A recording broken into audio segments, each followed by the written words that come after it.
2017.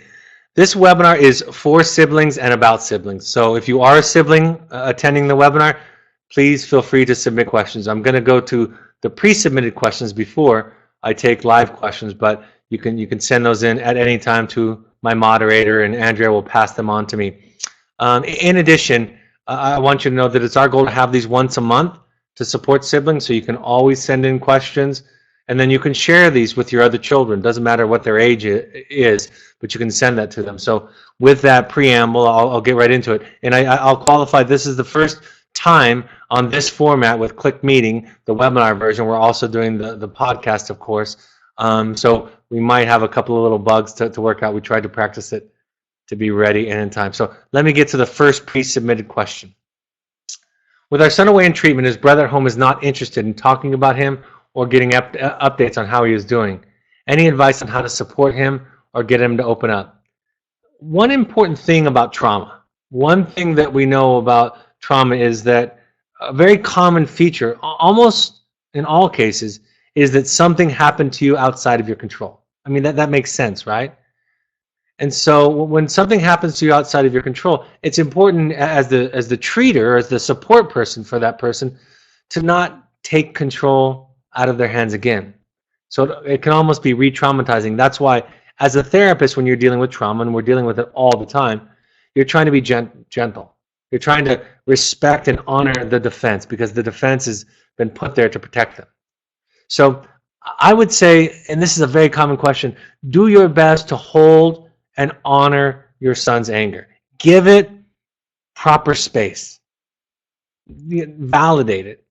That protection, that wall that he's put up, is to protect him from a feeling of powerlessness and whatever other hurt or pain or injury he acquired with his siblings. So I would do more of that.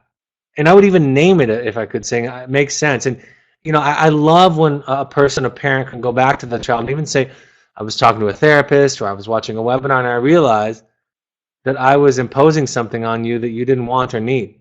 Now, the danger, the difficulty is that parents, we have this X-ray vision, right? We can often see into our child, see past or beneath or through the defense.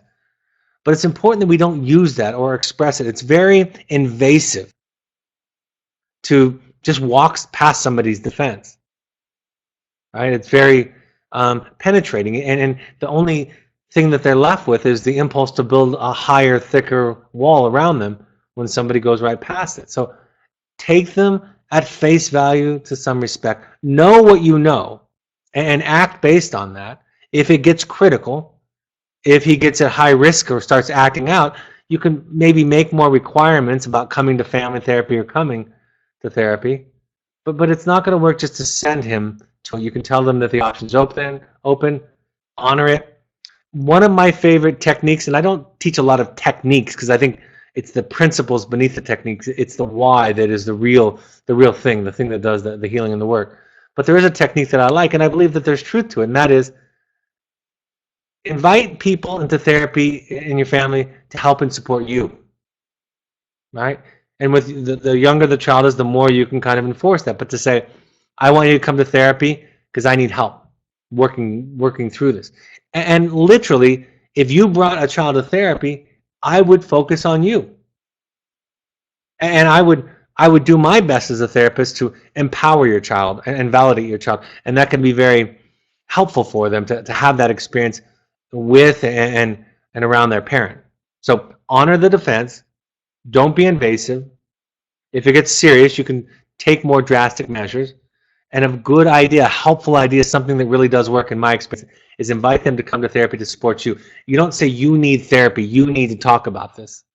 Because there's a truth to the idea that you need them to talk about it. They're saying they don't need it.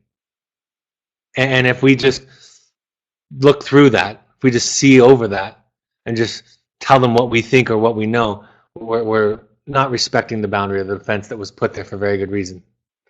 What can I do best to support my sister while she is at a vote?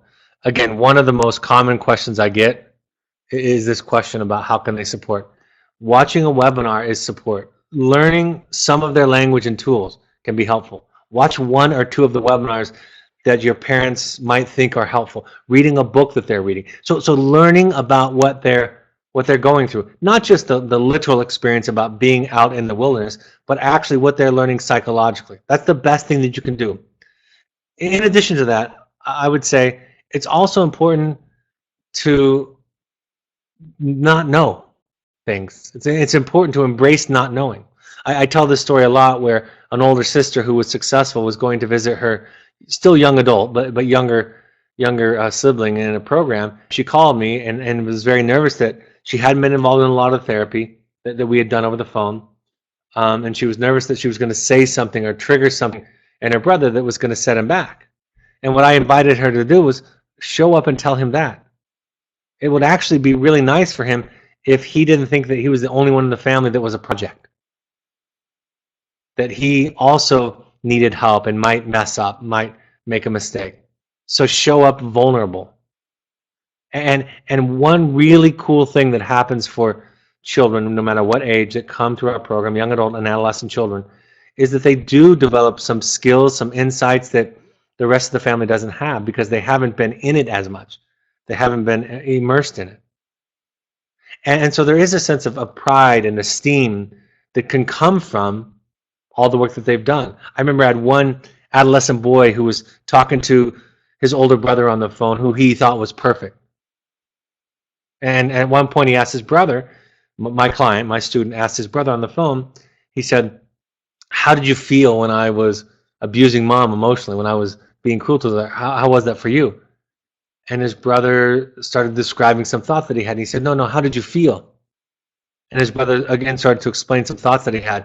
And for a third time, his brother said, I'm trying to ask you how you felt. And the brother on the phone, the successful one, put that in quotes, said, I don't know what you're talking about. So, and there was a moment with my student where I sat with him afterwards and I said, wasn't that amazing? Like, you look up to your brother and you admire him, and everybody says that he's the successful, the good one in the family. But do you see how much you're learning just about how to feel and how to talk about feelings, and he doesn't even know that?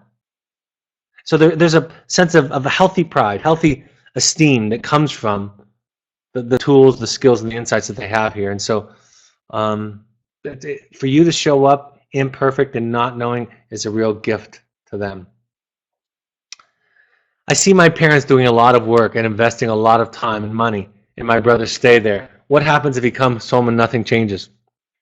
Well, people can definitely regress and relapse. That happens, absolutely. But it won't be the same in some ways, in the way that he's changed. And sometimes those insights and those tools go dormant, but you can't go through this program and not get something out of it.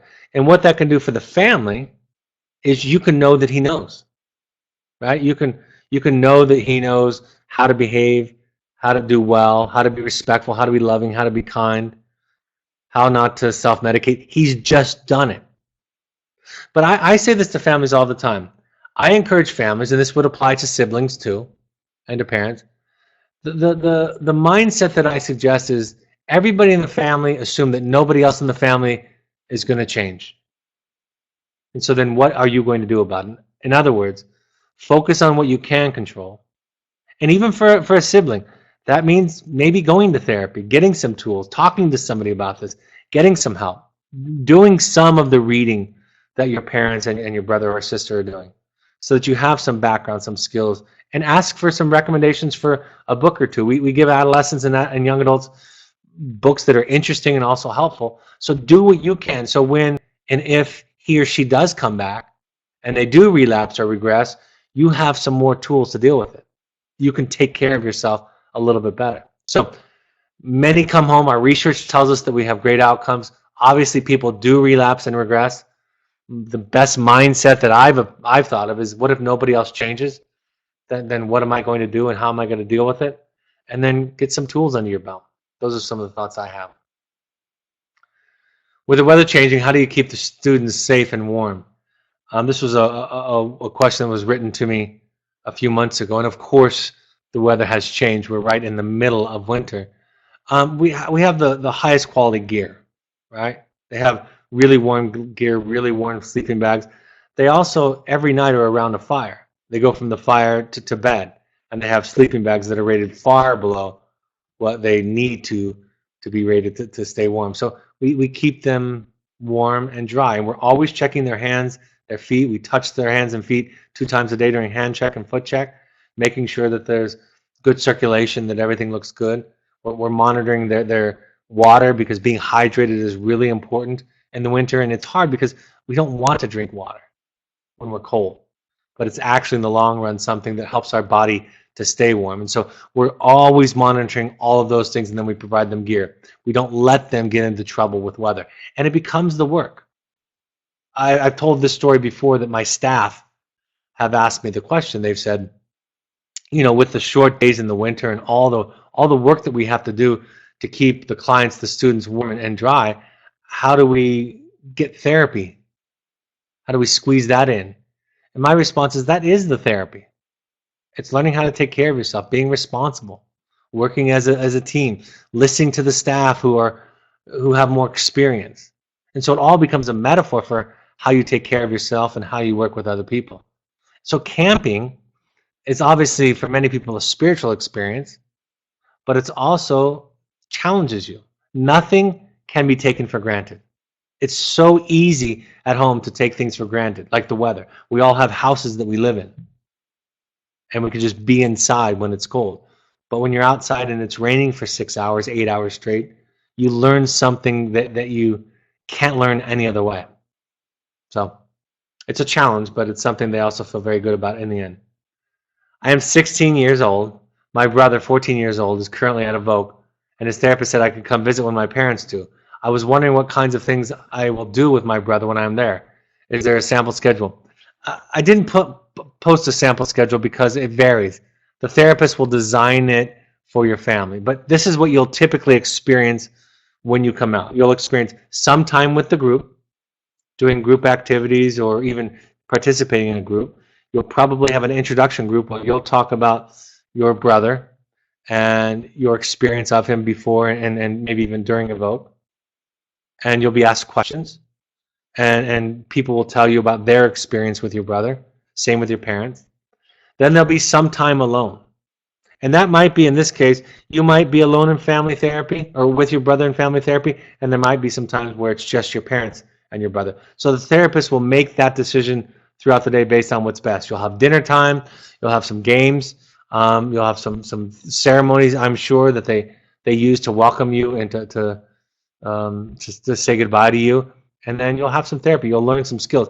I think it would be best for every sibling 14 years of age and older, if they're coming out to the field, and that's a wonderful privilege, to watch the webinar about field visits.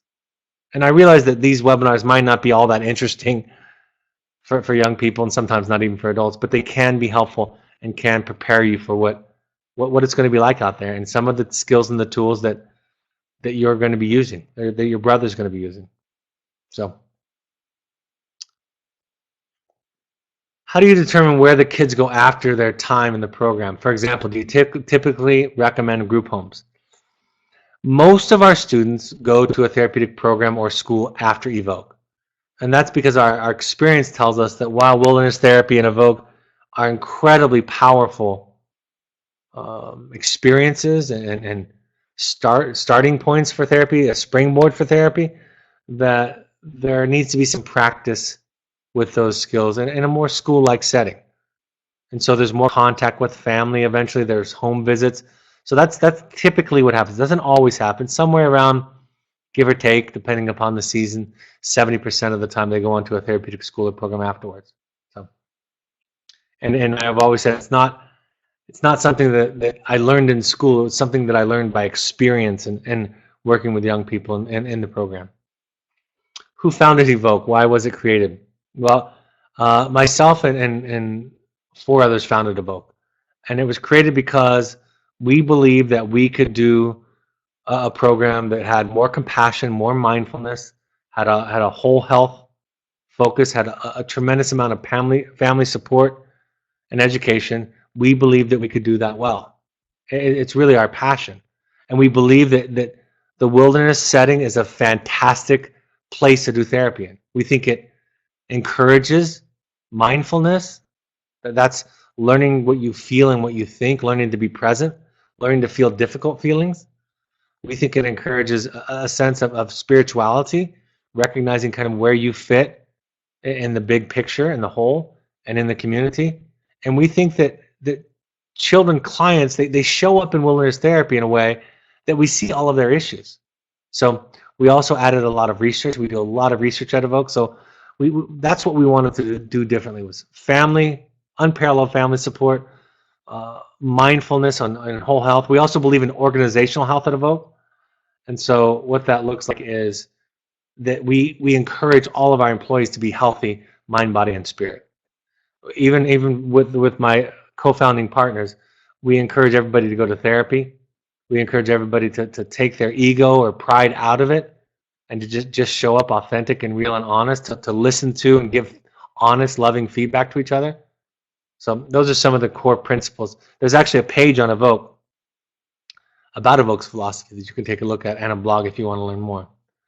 What's a typical day like for my brother? He is 16. A typical day is they wake up in the morning, there's breakfast chores, cooking, they eat breakfast. Groups can happen anytime. So they might have anywhere from a few to 10 groups a day, where it just spontaneously somebody calls a group. That's what we say. They call a group, and then everybody circles up and they talk about what's on their mind, or maybe a problem they're having with somebody else in the group. So they do that. We hike. We try to hike 4 or 5 days out of the week. 2 days out of the week we don't hike. Those are the therapist days, and we call those layovers, where they're doing therapy sessions and projects and reading. They're also doing laundry and getting food and changing all of that out, getting their packs reset for the week. We're hiking during the day. We have lunch. They have personal time every day to work on they have therapy and academic curriculum that they work on every day. We have time to make fires by rubbing sticks together. That's something we practice almost every day. We call it busting. We get to camp at night. We set up camp. Then we cook dinner. And then we have an evening group. And that's the most formal group of the evening. We call it a sticks group. And a sticks group is where everybody circles up and somebody breaks a stick and uses a ritual to start and end group using a stick based on some Native American traditions with the talking stick. And those groups can be about letters from home, issues that they're working on, an assignment, some group issues. And then sometimes we have songs and stories, games at night, and then bedtime, and then we do it all over again. The students' clients say that days go by like weeks and weeks go by like days. And that's so true. You look back on a week and it seems like it was yesterday. And at the same time, there's so much in a day, and you're exhausted by the time that it's time for bed, and you look at something you did this morning and that seemed like it happened several days ago. What are some of the things my brother might take away from his experience? Ideally, he walks away with a better ability to feel his feelings, a better ability to express those feelings, not using the symptoms, the behaviors that he was using before. We think, basically, as therapists, we think that the stuff that we do that gets us into trouble is just our feelings coming out sideways. It's our unexpressed emotions and pain and wounds. So if we can teach people how to feel, we can teach them to talk about it, we can teach the family to listen to it better, then our belief is that people can heal and get better. They have to do it where there's patience, curiosity, love, and non-judgment. It doesn't work well in the long run to use shame, guilt, intimidation, and anger. And those are the feelings we often have as parents or as family members when somebody's acting out, especially if it's directed towards us. And so we have to do a lot of work to be able to heal ourselves and to respond in those other ways. But he'll learn how to feel. He'll learn to have done something hard. He'll have some specific tools for self-care, self-calming, self-soothing. And hopefully he'll also have some tools to communicate and connect with his family better on this process, and they'll have some too. How can I be there for my brother when he is done at Evoke if he's going straight to aftercare? I think letters are important. I think, like I said earlier, learning along with him as much as you can, being supportive and showing him empathy while he's there. Don't try to talk him out of his feelings. I think it's important that you support your parents in this process too, that you don't undermine or kind of talk negatively about your parents to your brother. If you have something to say to your parents, tell them, and if they're not doing a good job of listening, get into family therapy where a therapist will make them listen. But I don't think it'd be helpful to say that to your brother. Express love and hope for him. Like I said, do some of the work. You're not going to do as much work, but if you can do some of the work and join him just a little bit, that's a powerful gift and support to him. Thanks for the questions. All right, I'm happy to take any questions. Um, and we have to do it this way now. This is the way that we do it now, is they come out here at the bottom. The first question, which book can you recommend for siblings 10 and 6 years old to support their sister in treatment? I think a cool book would be The Knight in Rusty Armor. And I think I would read that as a family. And I think it's a wonderful story about going onto a journey to take off your armor, which is your defenses, all the things that they symbolize, all the things, and kind of the steps that the knight has to go on. I think that's probably the best book for younger people, and then discuss it as a family. There's a follow-up book that I love, and there's a webinar about both The Knight in Rusty Armor and the follow-up book called The Letters of Juliet to the Knight in Rusty Armor, where the wife of the knight has her own journey too. So I think that one's a little bit more for adults, but I think The Knight in Rusty Armor. The Journey of Socrates is also a great book for young people. The Alchemist is another great book for young people. Illusions might be more for teenagers, but that's another good one, written by the same author who wrote Jonathan Livingston Seagull. So those are the ones that come to mind first for younger people. Knight in Rusty Armor, Letters of Juliet to the Knight in Rusty Armor, The Alchemist, The Journey of Socrates. Those are the ones that jump out to me, probably in that order. Next question. Our daughter completed our young adult program about 3 months ago and is now in aftercare. Our 21-year-old son is away at college and is beginning to voice his anger associated with the trauma caused by years of our daughter's difficult behaviors. How do we support his healing when he isn't living with us and available for as much conversation? I think just most importantly, and I can't emphasize this enough, let him feel it, honor it, validate it. Do not try to get him to get over it. The way to help people get stuck in their feelings is to try to get them not to feel it. That's the best thing you can do to help somebody stay stuck in their feelings. So do your best just to even thank him for talking about it as little as he does, and say it's normal and you're glad that he's getting it out there. That's the best thing that I would say to do. And you can invite him to do all the same things that I've been discussing on the broadcast tonight, which is come to family therapy, offer someone for him to talk to if he wants. I would ask you to watch the webinar on containing. It's about containing is a therapeutic word for listening. So watch the webinar on containing and be there for him as much as you can. And the healing can happen even if they're not together. And eventually encourage him to write a letter to his brother, and his brother hopefully will have the skills, the tools, and the willingness to listen to it and to validate it himself. So those are my thoughts. What kind of research do you do at Evoke? You can go to our research page, but we do 2-year follow-up studies. So we do studies, and the minute that one 2-year follow-up study ends, then we start a brand new one. And so there are many, many measures that we've used. The next one we're going to do that's going to start in a little while is going to be focusing on resilience. But we just got published again in a peer-reviewed journal. We presented several times at conferences, psychological conferences, including the APA conference. So it's something that we're committed to and that we're passionate about. We also participate in the nationwide National Association of Therapeutic Schools and Programs. So if you go to our webpage and look at our research page, you'll see all of our publications. You can also go to OBHIC, OBHIC, and that's a cooperative organization that we work with along with NATSAP to help give data and support research for wilderness therapy. So we've done a lot of different measures, a lot of different studies.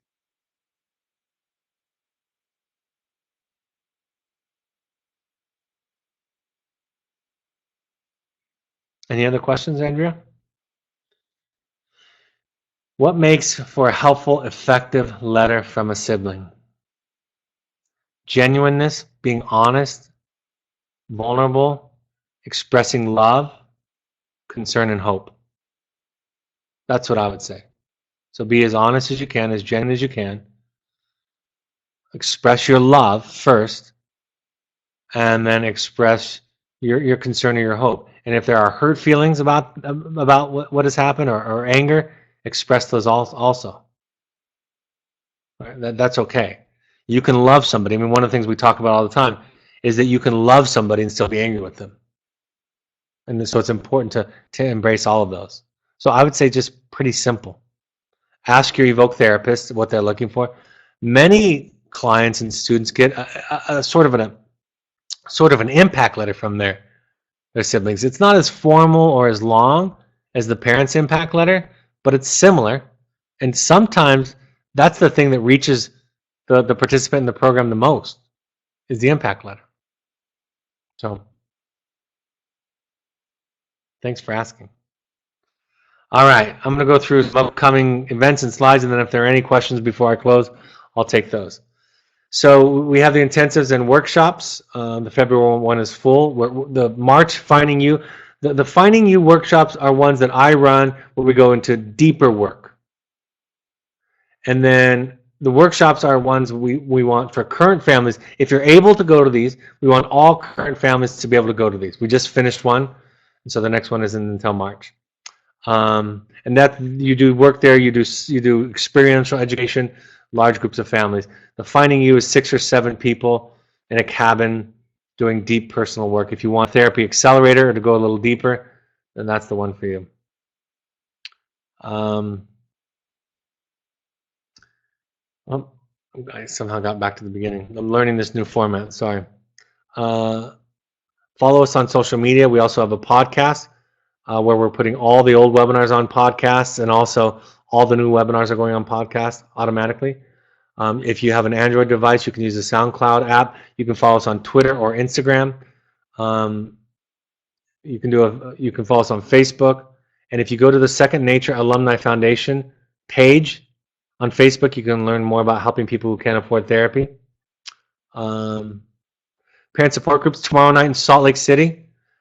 We still have space for that one, 6:30 to 8:30. There's the address. You can email Andrea at evoketherapy.com for more information. I'll be in Chicago next Wednesday night, the 15th, 6:30 to 8:30. And then New York City, I'll be back in New York at the end of the month, 6:30 to 8:30 at the university there. We have adventure trips for families and young adults who want to have good, sober fun, mountain biking, fly fishing, hiking, camping, canyoneering, rappelling, anything you can sign up for. You want, we can do that. And it's kind of therapy light, more about fun than therapy, although there's definitely can be some learning and growth there. My book, The Journey of the Heroic Parent, is available on Amazon in paperback or audio. You can also go to the Parent Alumni Foundation book page. And if you buy a book from there on the Amazon page, there, then a percentage of the money goes to help people who can't afford therapy. All right.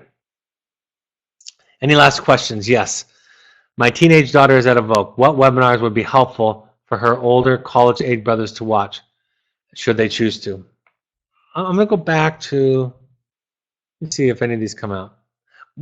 I think the I Feel statement is kind of the basic skill webinar that we have. They can also, remember, you can also watch they might be more willing to listen to a podcast or something like that. I think that one jumps out. I personally think that Healthy Emotional Boundaries is a wonderful webinar for anybody who wants to learn more about boundaries. Maybe not for young adults. That wouldn't be clear. 8 Tools for Transforming Relationships is probably my favorite general one for families. And for me, I've presented on it several times, and each time I present on it, it reinforces the basic things that I've seen over 25 years of doing therapy that help families the most. So those are the ones that stand out to me. Let me see if there are any others. I think those are the ones that jump out to me. So I would say I Feel statement, 8 Tools, and then Being Right is kind of cool for families. The trap of being right is kind of cool, because I think a lot of us in families, we we don't encourage development of the self enough, and we focus too much on being right or who's wrong. And that's definitely a trap for a lot of families. All right, folks. Thanks. Looks like the new format, the new webinar format worked. Also, if you're listening to this on podcast, should be just about the same. The next webinar, I'll let you know the topic here in the next couple of days. It's going to be Monday, February 13th at 7 p.m. Mountain Time. Thank you for joining us. Feel free to share this link with a sibling who might not have been able to attend if you thought some part of it spoke to them. Have a great evening, and I'll talk to you next Monday. Take care. Bye-bye.